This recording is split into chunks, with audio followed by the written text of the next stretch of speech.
Afternoon. I hope you are enjoying this class as much as I am. Let's say, I hope you're enjoying it half as much as I am. I am learning so much from you as I interact with you on discussion boards and read every posting and again read Storty and that powerful book and reflect on that video from week 2. You've done a really excellent job for the most part of interacting on those, and the more you can understand those levels of culture, the better you will be able to do your interview with your pastor, your interview with your congregants, and then prepare your final paper.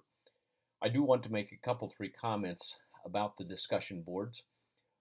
One of the skills that you need to be developing is a professional skill of having accurate spelling, accurate sentence structure, and those matters.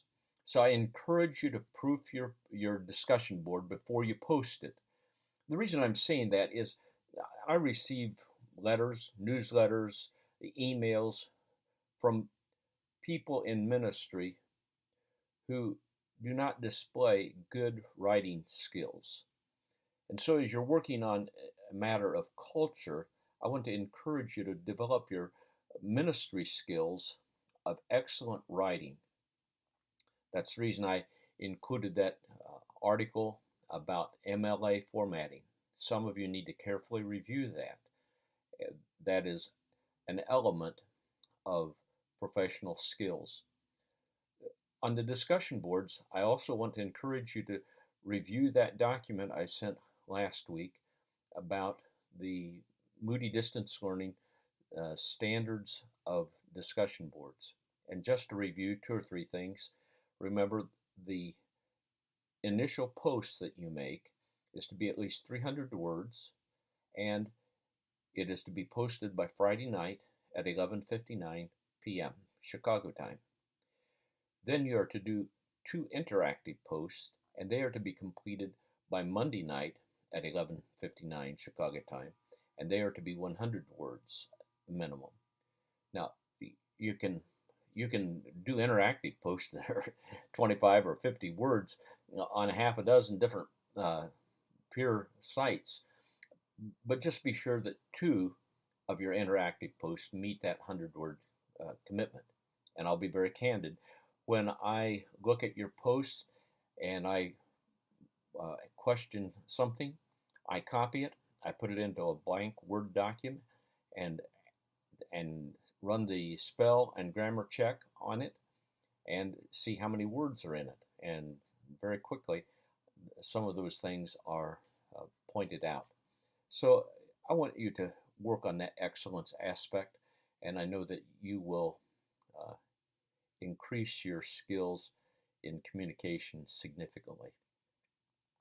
This coming week is another week of great learning as we listen to how does the church relate to culture. You'll find that video, it's about 8 minutes long, a very interesting one. And the one of the problems I have is that they don't leave enough time to read the entire verse. So when you sit down to watch it, sometimes you want to be sure that you have your cursor available to put on pause so you can read the rest of the Bible verse. And at points, at least for me, I wanted to back it up so I could hear that point made again. I encourage you to take careful notes as you go through it because that again will be very helpful to you. And of course, then you have a paper to write. And by the way, the papers that I have read and graded already, I've been very impressed with them. The the assignment is 2-page paper and answering the question, wrestling with this question of the church's relationship to culture. In the printed announcement, I will also put a internet access place to the Hebert article uh, because there has been some problems connecting to locate that. So I think that's where we're headed for this week. It's going to be another great week of learning. And again, I will remind you, remember, you need to get scheduled to have an interview with your pastor or someone that I have agreed that would be a good substitute. And then you need to be thinking about that group of people from your congregation that is a cross section. I don't want you interviewing, as in my situation. I could interview my son and my daughter and my grandson and his wife and my daughter and her husband, and I'd have enough people to do it. But that's not a cross section. So you need to get a cross section of people to interview so you get a broad perspective of the culture of your church. God bless you as you study together this week. I know it's going to be a great week.